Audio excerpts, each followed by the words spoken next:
Hi everyone, we're going to learn a bit about division today. So we've done a lot of lessons on multiplication and we're not done with that, but we're going to start with division. And this week we're going to use equal groups, which is something we also used in multiplication. That just means we're going to make groups with the same number of objects in each group.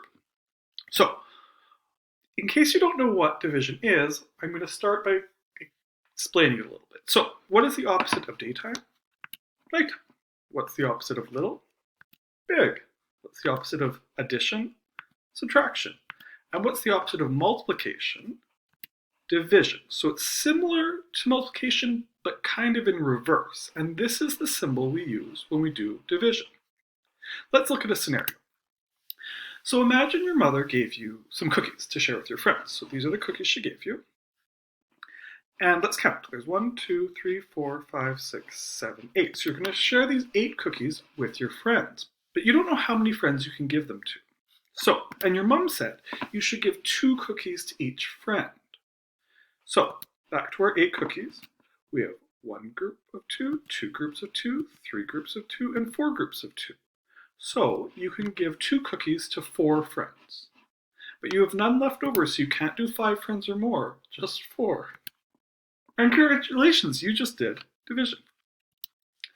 What you did was 8 divided by 2 equals 4. Because you had 8 cookies in total, you divided them into groups of 2 and were able to feed 4 of your friends. So they each got 2 cookies. Now I want you to note something. I said 8 in total. When we did multiplication, when we heard the word in total, that was for the answer. Because division is the opposite of multiplication, when we say in total, that's the number we put at the very beginning. Let's look at another example, this time with flowers. So you have these flowers. Let's count how many. 1, 2, 3, 4, 5, 6, 7, 8, 9, 10, 11, 12. So you have 12 flowers. And we want to make bouquets of roses. And we want each bouquet to have 3 roses in them. No bouquets can have 2, no bouquets can have 4. Each bouquet needs to have 3 roses because we're doing equal groups. So the division we're working on now is 12 divided by 3 equals something. Because we have 12 flowers in total, we want to divide them into groups of 3 and see at the end how many groups we're able to make. So back to our 12 flowers. Let's start making groups of 3. 1, 2, 3, 4. And if we make those into bouquets, we now have 4 bouquets. So 12 divided by 3 equals 4. Because we have 12 flowers in total, we made them into groups of 3 and we're able to make 4 groups of 3. So again, 12 divided by 3 equals 4.